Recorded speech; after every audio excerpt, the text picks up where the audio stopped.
아멘. 오늘은 요한복음 5장에 있는 말씀을 통해서 우리가 하나님의 말씀을 함께 나누도록 하겠습니다. 오늘 본문 말씀에 요한복음 5장에는요, 우리가 지난번에 살펴보았었던 38년 된 병자의 이야기가 먼저 등장합니다. 이 38년 된 병자는 38년 동안 그 병을 고치지 못해서 너무나 힘들어 했었던 사람이었습니다. 이 사람이 늘 하던 행동은 베데스다 연못가에 앉아 있어서 베데스다 연못이 물에 움직이는 것을 기다렸습니다. 왜냐하면 전설에 천사가 내려와서 베데스다 연못을 움직이면 가장 먼저 들어간 사람이 그 병을 낫겠다라는 그런 전설이 있었기 때문입니다. 그래서 이 38년 된 병자가 늘 베데스다 연못을 바라보면서 그 물의 움직임을 주시하고 있었습니다. 그런데 그때 예수님께서 38년 된 병자를 찾아오셨습니다. 그리고 그에게 다가가셔서 대화하셨습니다. 그러면서 이야기를 나누었어요. 이 베데스다 38년 된 병자가 가장 큰 변화가 무엇이었냐면, 그는 하루 종일 연못만 바라보고 있었는데 그는 이제 고개를 돌려 주님을 바라보게 되었습니다. 주님을 바라보고 난 다음에 이 38년 된 병자는 예수님의 말씀대로 그 38년 된 병이 완전히 낫게 되는 은혜를 경험하게 된 겁니다. 그리고 오늘 본문의 말씀은 이 38년 된 병자 이야기 그 다음으로 나와 있는 말씀입니다. 여러분, 이 38년 된 병자가 얼마나 기쁘겠습니까? 얼마나 마음에 좋겠습니까? 여러분, 모르긴 몰라도 여러분, 우리 마음 가운데 있었던 고통스러웠었던 40년 동안 나를 괴롭혔었던 그 병이 하루아침에 낫고, 병 때문에 내가 일어서 보지도 못했는데 38년이 지난 다음에 내가 그 자리를 벌떡 일어서 움직이고 뛰고 춤출 수 있다고 생각하면 여러분들은 지금 어떻게 하시겠습니까? 저 같으면 소리치고 난리나고 이리저리 뛰어다니면서 이것이 진짜 꿈은 아닌지 여러 번 확인해 볼 것 같아요. 너무 기쁘겠죠. 기쁨의 눈물도 흘리고 소리도 치기도 하고, 어떻게 보면 옆에 있는 사람들이 보면 저 사람 미쳤나? 이런 생각이 들 만큼 이 38년 된 병자는 기쁨의 포효를 하고 있었을 거라는 거예요. 그런데 주위에 있었던 사람들의 시선이 좋지가 않아요. 왜 좋지 않냐면, 여러분, 요한복음 5장 9절 말씀에 이런 말씀이 있거든요. 요한복음 5장 9절 말씀 없습니까?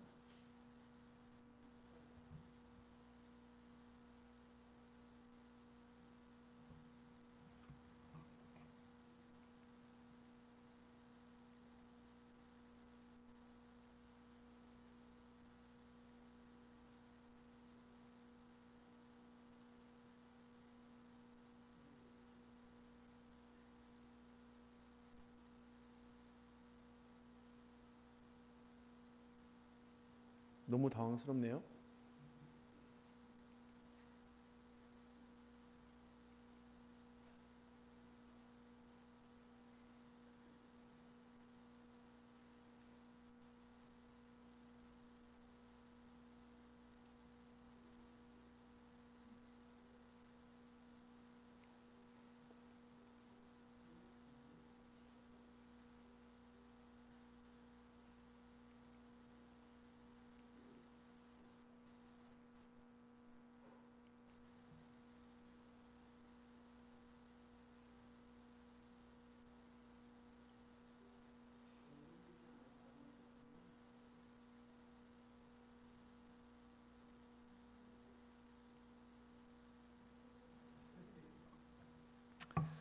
그냥 하겠습니다. 잘 보세요. 카트. 자, 아무 일 없었던 거죠. 아니면 여러분 조명을 켜가지고 여러분 이렇게 맨인 블랙처럼 여러분 기억을 삭제해 드리든지 둘 중에 하나를 하도록 하겠습니다. 9절 말씀에 보면 이런 말씀이 있어요. 그 사람이 곧 나가서 자리를 들고 걸어가니라. 이날은 안식일이니 라고 기록이 되어 있습니다. 그러니까 자리를 들고 걸어갔다. 그리고 이날은 안식일이다 라고 이야기를 하고 있는 겁니다. 근데 이 사람들이 이 모습을 보면서 꾸짖고 있는 거예요. 도대체 왜 안식일인데 자리를 들고 가는 것이 무슨 상관이냐, 어떤 의미가 있는가, 이렇게 생각한단 말이에요. 근데 안식일은 여러분 십계명에 기록되어 있잖아요. 안식일은 십계명 계명에 뭐라고 기록되어 있습니까? 안식일은 거룩하니 너는 안식일을 기억하여 거룩하게 지켜라 라는 말씀이 분명히 기록되어 있습니다. 이건 하나님의 법이에요. 하나님의 율법. 그렇기 때문에 안식을 반드시 기억하고 거룩하게 지켜야 합니다. 거룩하게 지켜야 돼요. 그래서 사람들은 어떻게 생각하냐면 이 안식일을 거룩하게 지키기 위해서 어떻게 해야 할까? 이렇게 고민을 하고 있었던 겁니다. 그래서 이 안식일을 기억하여 거룩하게 지켜라 라는 그 한 줄, 이 율법, 이 법을 잘 지키기 위해서 이스라엘 백성들이 고민하고 고민했던 거예요. 그래서 그들이 안식일에는 이렇게 지키자라고 이야기하면서 그들 나름대로 규범을, 안식일을 거룩하게 지키기 위해서 39개를 지정했습니다. 그러니까 예를 들면 이런 거예요. 씨 뿌리지 말기, 밭을 갈지 말기, 수확하지 말기, 빵 방죽하지 말기, 빵 굽지 말기, 사냥하거나 가죽 벗기지 말기, 글자를 2글자 이상 쓰지 말기, 불 켜거나 불을 끄지 말기. 그리고 마지막에 39번째는 무거운 자신의 물건을 들고 움직이지 말기. 이렇게 안식일에 하지 말아야 할 항목을 39개를 정해놓고 이것이 바로 우리의 규범이다, 이것이 바로 우리의 전통이다 라고 얘기했었던 거예요. 사실 하나님께서 명령하신 명령은 그냥 안식일을 기억하고 거룩하게 지켜라 라는 메시지였는데, 그런데 사람들은 그 거룩하게 지키기 위해서 자신들의 나름대로 규범과 제도를 만들어 놓고 그것으로 전통을 여기면서 그것을 율법보다 더 위에 놓고 살아갔다라는 겁니다.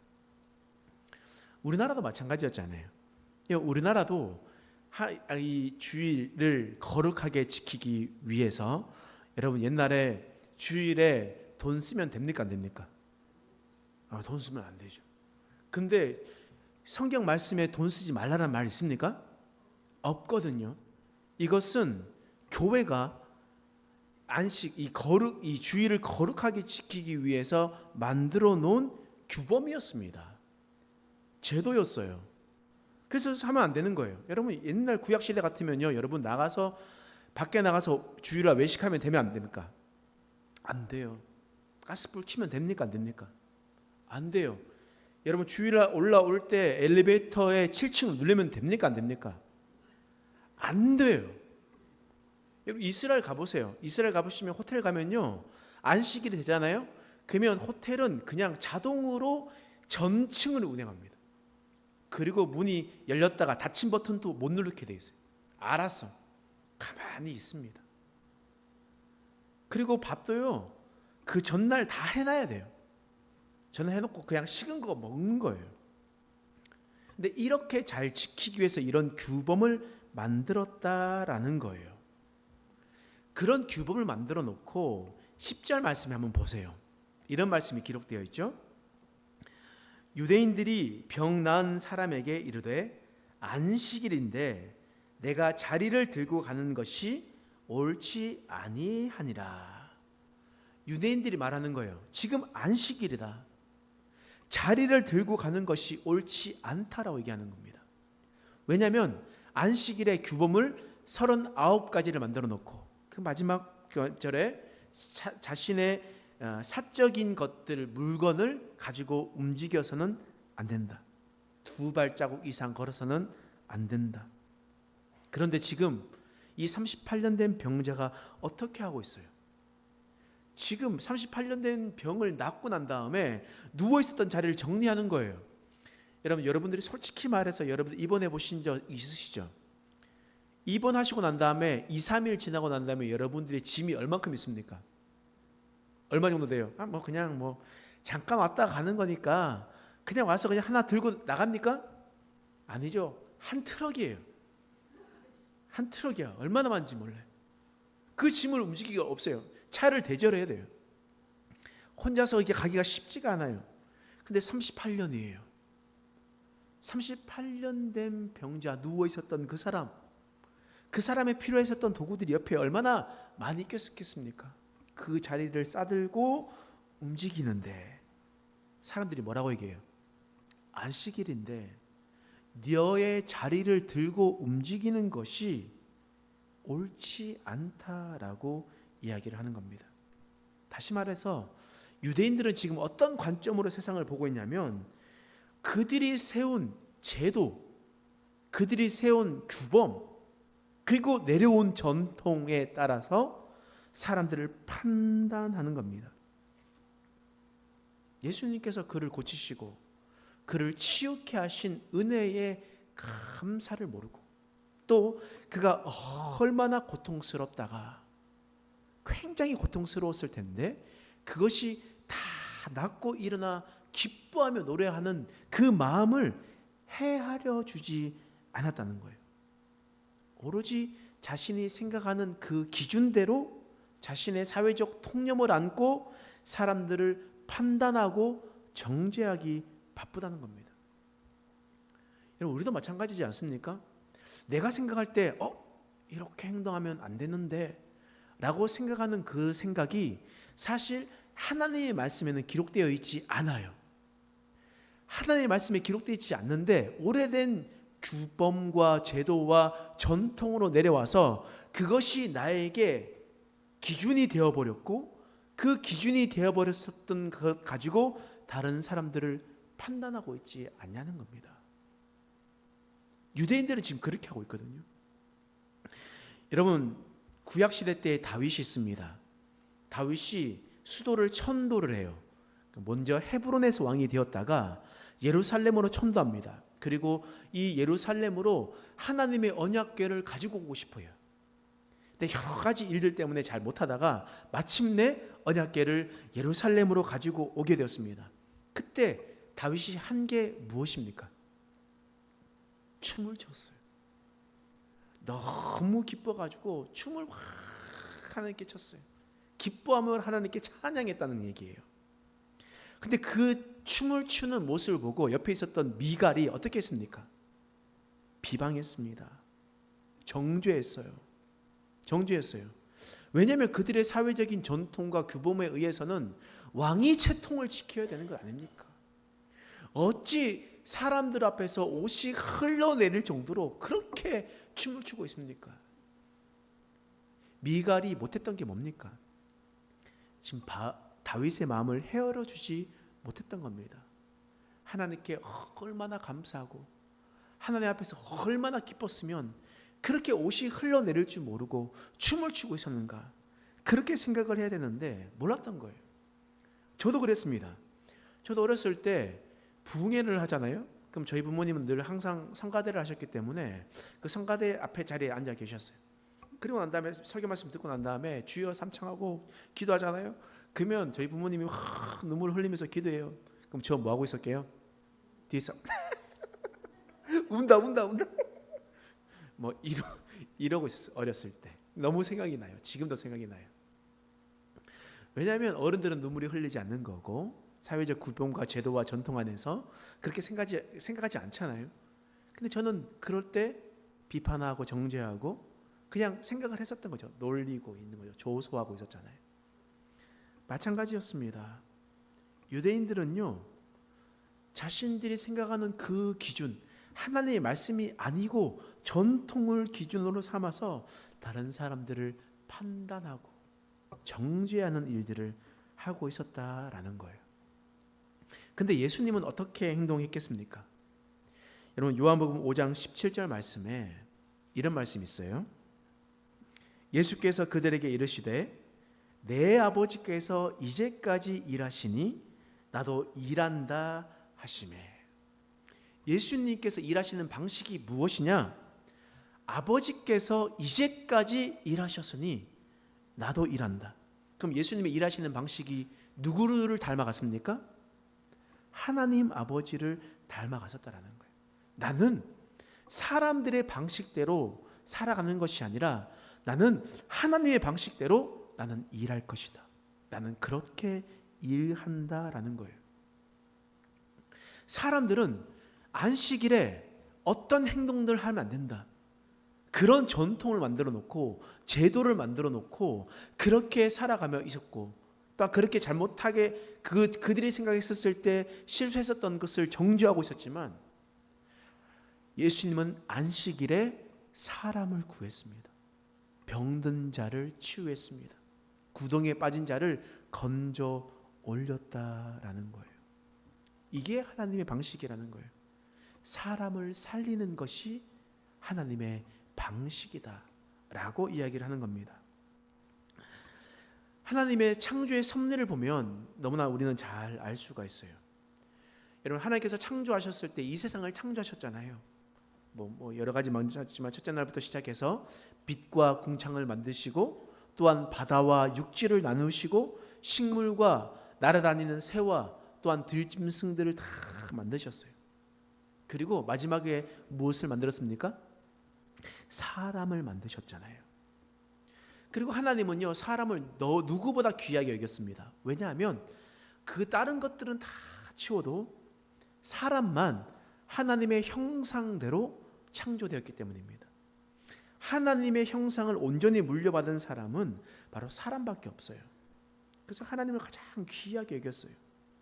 그런데 하나님께서 사람을 가장 귀하게 여기면 여러분, 사람을 가장 먼저 창조해야 되는 것 아닙니까?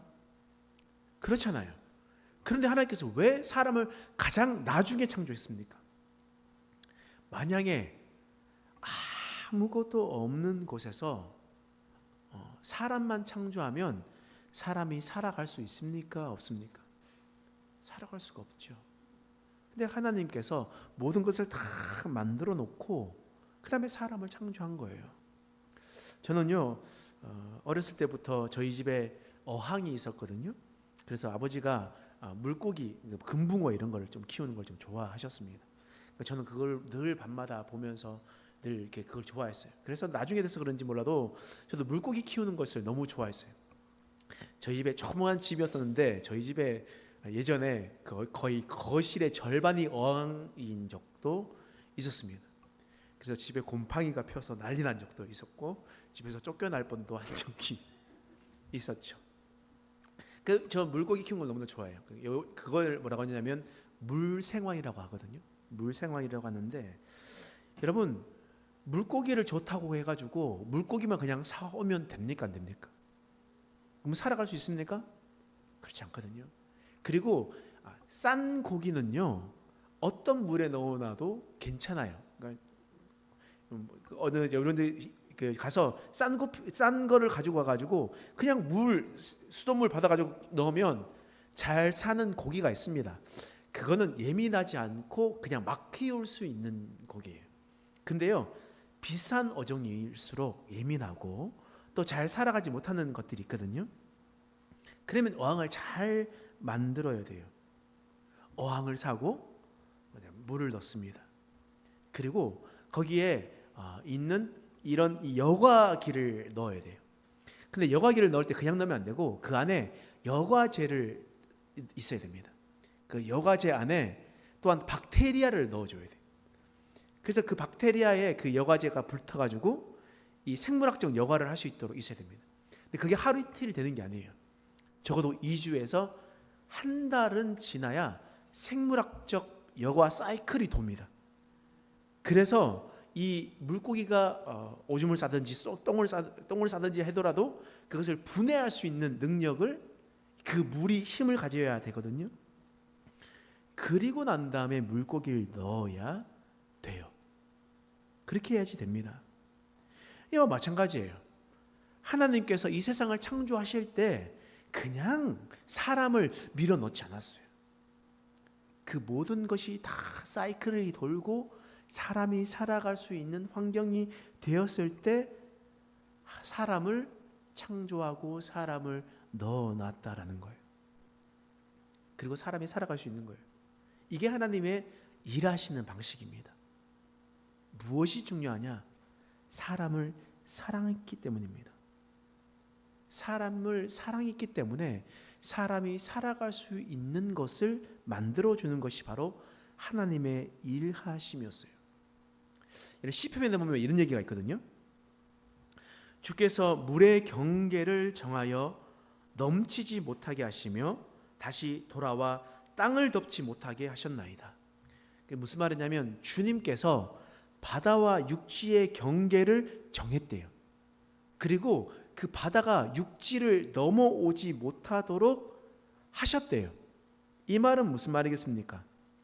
하나님께서 그것을 정해놓고 있었다라는 거예요. 근데 만약에 하나님께서 그 물의 경계를 정해두지 않고 지금도 그것들을 풀어놓으면 어떻게 되겠습니까? 여기에서 살 수 있는 사람이 아무도 없습니다. 우리는 다 물고기 밥이 될 겁니다. 마찬가지죠. 하나님께서는 온 우주를 창조하셨습니다.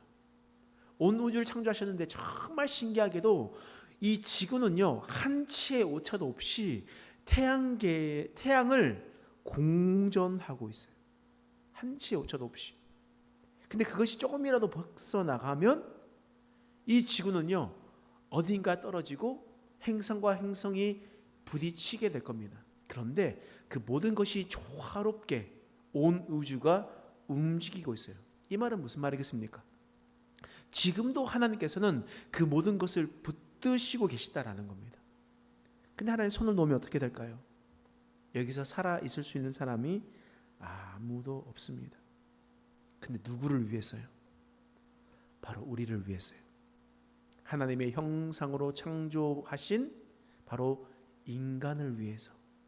하나님께서 지금 물과 육지의 경계도 만드시고 행성과 행성을 간격을 유지하게 하시는 일들을 하나님께서 하신다는 거예요. 그것이 무엇이냐? 하나님은 규범과 제도로 사람을 판단하지 않겠다라는 겁니다. 전통으로 사람을 정죄하지 않겠다라는 거예요. 하나님은 하나님의 사랑으로 우리를 보실 것이다 라고 말씀하신다는 겁니다. 그래서 예수님은 사람의 생각과 사람의 판단으로 일하지 않고 하나님께서 일하시는 방식으로 나는 일하겠다라고 말씀하시는 겁니다. 그래서 예수님께서 이 땅에 오셔서 하나님의 방식으로 인간을 위해 십자가에서 우리를 위해 돌아가신 겁니다. 우리를 너무나 사랑하셔서 아직 우리가 연약하고 아직 우리가 죄인 되었을 때에 그리스도께서 우리를 너무나 사랑하셨어. 우리에 대한 자기의 사랑을 십자가에서 확증해 주셨습니다. 이것이 바로 하나님께서 일하는 방식이었습니다. 여러분, 오늘 본문의 말씀에는 38년 된 병자의 이야기가 나옵니다. 이 38년 된 병자는 고통 가운데 있다가 38년 만에 해방되었습니다. 그런 모습을 보면서 유대인들은 정죄하기 바빴습니다. 사회적 규범을 어기고 전통을 어긴 그 사람을 정죄하고 손가락질하기 바빴습니다. 그러나 예수님은 어땠습니까? 예수님은 하나님께서 일하시는 방식대로 일하셨습니다. 그것은 바로 사람을 사랑하는 것이었습니다. 하나님은 그 이 세상 모든 것들을 인간을 위해서 준비하신 그런 하나님이셨습니다. 그러면 우리는 어떻게 일을 해야 되겠습니까? 우리는 하나님의 방식대로 일해야 되겠습니까? 아니면 전통과 규범과 제도 속에서 살아가는 인간의 방식대로 일해야 되겠습니까? 우리가 말하는 말과 생각하는 생각과 우리의 눈빛이 지금 무엇을 향하고 있습니까? 우리가 오직 하나님만을 붙들며 나아가서는 저와 여러분 되시길 간절히 축원합니다. 기도하겠습니다. 하나님, 인간은 인간의 방식대로 생각하며 정죄합니다. 그래서 자신의 세운 잣대에서 넘어서면, 자신이 생각하는 살아왔었던 방식대로 살아가지 않으면 다른 사람을 정죄합니다. 이해하려고 하지도 않고 사람에 대한 사랑이 없습니다. 관심이 없습니다. 그냥 자신의 생각이 먼저입니다. 그런데 주님, 예수님은 그렇지 않았습니다. 예수님은 하나님의 방식대로 일을 하셨습니다. 사람을 사랑하는 마음으로 일하셨습니다. 우리도 사람을 사랑하는 자들이 되게 하여 주시옵소서.